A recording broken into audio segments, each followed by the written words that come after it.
Hello friends, welcome back to my YouTube channel. हम देख रहे थे टेली प्राइम में अकाउंट नेम और वो किस ग्रुप के अंडर में आते हैं उसकी सीरीज़ चल रही थी।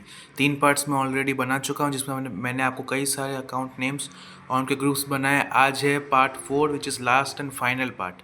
आज हम देखने वाले हैं जो बचे कुछ अकाउंट्स हैं, जो कौन से अकाउंट्स टेली प्राइम में यूज़ होते हैं और वो किस ग्रुप के अंडर में आते हैं जब हम उन्हें क्रिएट करते हैं। Let's start. देखिए, first of all bills payable जो करंट लायबिलिटी में आता है। देन अनपेड सैलरी जो हमें सैलरी देनी बाकी है, हमारे ऊपर भी एक तरीके से वो डेट ही है, तो वो भी लायबिलिटी में आता है, current liability. Pre received interest, अब ये थोड़ा अमेजिंग है, ये लायबिलिटी में कैसे आया, क्योंकि हमने उसको प्री रिसीव कर दिया है। फॉर सपोज नेक्स्ट अगले महीने का जो हमारा इंटरेस्ट था वो हमने इस महीने में गैदर कर दिया, तो अगले महीने हमें इंटरेस्ट नहीं मिलेगा, तो एक तरीके से नेक्स्ट मंथ के लिए वो हमारी लायबिलिटी ही डिक्लेयर हुई for the business.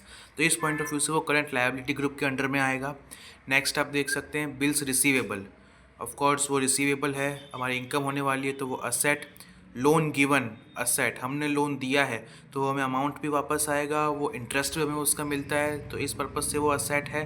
Prepaid premium which is asset, क्योंकि अभी हमने पे कर दिया है, बाद में हम नहीं करेंगे pay. Then unreceived commission which is also asset, कि हमें अभी तक नहीं रिसीव हुई है तो बाद में एक साथ इकट्ठे रिसीव होगी। Then dead stock, stock is always an asset. Then royalty, goodwill, these are asset and these are also called as intangible assets, जो दिखती नहीं है बट स्टिल बिजनेस में होती है असेट्स के रूप में। देन लोन टू स्टाफ, तो ये लोन के ग्रुप में अंडर में जाएगा, loan and advance. Loan taken, ये भी लोन लायबिलिटी के अंडर में जाएगा। बैंक लोन भी लोन के अंडर में जाएगा। बैंक ओवरड्राफ्ट बीओडी ग्रुप के अंडर में जाएगा।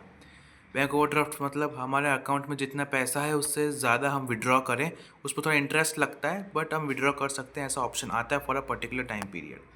Then creditors, of course sundry creditors में जाएगा। डेटर्स, सन्ड्री डेटर्स में जाएगा, इनमें कोई पर्टिकुलर नाम भी हो सकते हैं like Rahul, Ramesh. Then opening stock, closing stock, ये दोनों स्टॉक्स इन हैंड में जाएगा। एंड इन्वेस्टमेंट इन शेयर्स, कहीं पे भी इन्वेस्टमेंट किया हो वो इन्वेस्टमेंट ग्रुप के अंडर में जाएगा। तो फ्रेंड्स, ये मैंने कुछ और अकाउंट्स आपको प्रोवाइड किए, एंड ज़रूरी नहीं कि इतने ही अकाउंट्स यूज़ होते हैं टेली प्राइम में, ये तो इनफाइनाइट तक जाते हैं। जिस तरीके का बिजनेस, जिस तरीके का प्रोडक्ट या सर्विस, उस तरीके के अकाउंट्स यूज़ होते रहते हैं। ये मैंने कुछ आपको इंपॉर्टेंट और कॉमन अकाउंट्स की लिस्ट प्रोवाइड की जो बिज़नेस में यूज़ होती है और जिसकी एंट्री टेली प्राइम में की जा सकती है। तो आज हमारा यहीं पे ये सीरीज़ ख़त्म होती है और आगे हम टेली प्राइम में और बहुत सारे फीचर्स हैं, उसे सीखने की वीडियोस आगे अपलोड होती रहेंगी। So stay tuned and don't forget to like, share and subscribe the video and channel. Thank you. और अगर आपको कोई भी डाउट लगता है तो आप फ्रीली कमेंट में पूछ सकते हैं।